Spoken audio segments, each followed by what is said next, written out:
चिराग पासवान और उनके चाचा पशुपति पारस को लेकर लगातार हाजीपुर सीट पर बवाल मचा हुआ था। हाजीपुर सीट जहां चिराग पासवान चाह रहे थे कि हम उसी सीट पर आने वाला लोकसभा चुनाव लड़ेंगे। बीजेपी से भी बातचीत हो गई थी, लेकिन दूसरी तरफ पशुपति पारस ने यह बड़ा दावा किया है कि हम किसी भी कीमत पर हाजीपुर सीट नहीं छोड़ेंगे।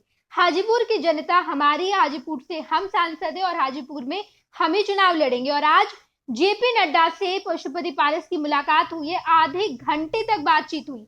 इस आधे घंटे की बातचीत में कई सारे पहलू पर बातचीत की गई है, जिसमें से सबसे पहला हाजीपुर सीट को लेकर पशुपति पारस को जेपी नड्डा ने ये कह दिया है कि आप ही हाजीपुर सीट से चुनाव लड़ेंगे। इसके अलावा जो एनडीए में नीतीश कुमार के आने से इन तमाम दलों की सीट को लेकर कुछ उलटफेर हो सकता था, क्योंकि लोकसभा चुनाव नजदीक है और लोकसभा चुनाव में तमाम जितनी छोटी छोटी पार्टियां, चाहे वो जीतन राम मांझी की पार्टी हम हो, चिराग पासवान की पार्टी लोजपा रामविलास हो, या फिर पशुपति पारस की पार्टी हो राष्ट्रीय लोजपा, तमाम दल कहीं ना कहीं असहज महसूस कर रहे हैं। क्योंकि जब नीतीश कुमार नहीं थे तो सीटों का बंटवारा अच्छे तरीके से हो जाता लोकसभा चुनाव में, लेकिन अब जब नीतीश कुमार आ गए हैं, जेडीयू शामिल हो गया है, तो कहीं ना कहीं ये तमाम दल असहज महसूस कर रहे हैं। और अब जेपी नड्डा से पशुपति पारस की मुलाकात हुई है और इस मुलाकात में तमाम डील फिक्स हो गए, क्योंकि बीजेपी को ही सीट का बंटवारा करना है। केंद्रीय बीजेपी ही ये निर्णय लेगी कि आखिर बिहार में लोकसभा चुनाव में एनडीए में 40 सीटों में से कितने कितने सीट तमाम दलों को दिए जाएंगे। जेडीयू बड़ी पार्टी है, जेडीयू जब आ गई है बीजेपी के साथ, एनडीए में आ गई है, तो जेडीयू को भी कम से कम 15-16 सीट तो चाहिए ही होगा पिछले बार की तरह। लेकिन इस बार जब नीतीश शामिल हुए हैं तो ये छोटी छोटी पार्टियां असहज महसूस कर रही है।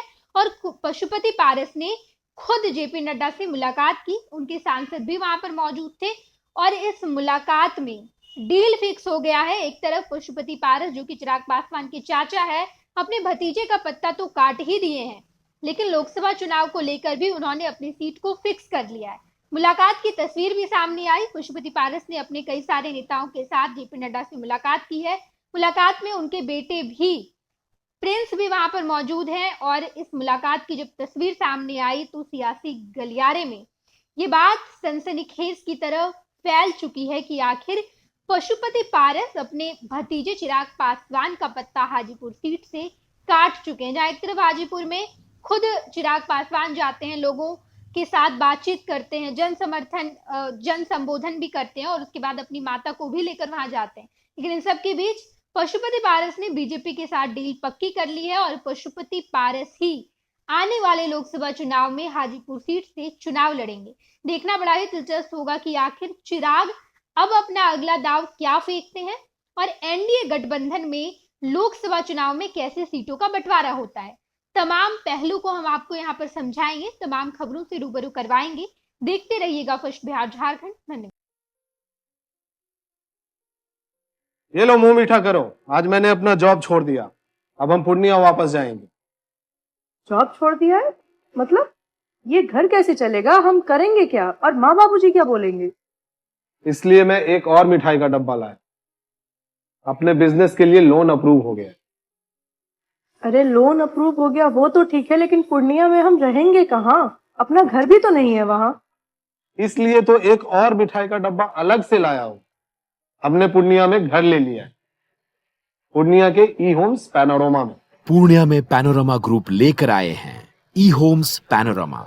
बड़ा घर, आलीशान जिंदगी और अत्याधुनिक सुविधाओं के संग। अरे अरे, अब क्यों मुंह मीठा करवा रही हो? क्योंकि हम घर वापसी जो कर रहे हैं। घर वापसी की खुशी पूर्णिया में ई होम्स पैनोरमा के संग। ई homes panorama, luxurious lifestyle redefined.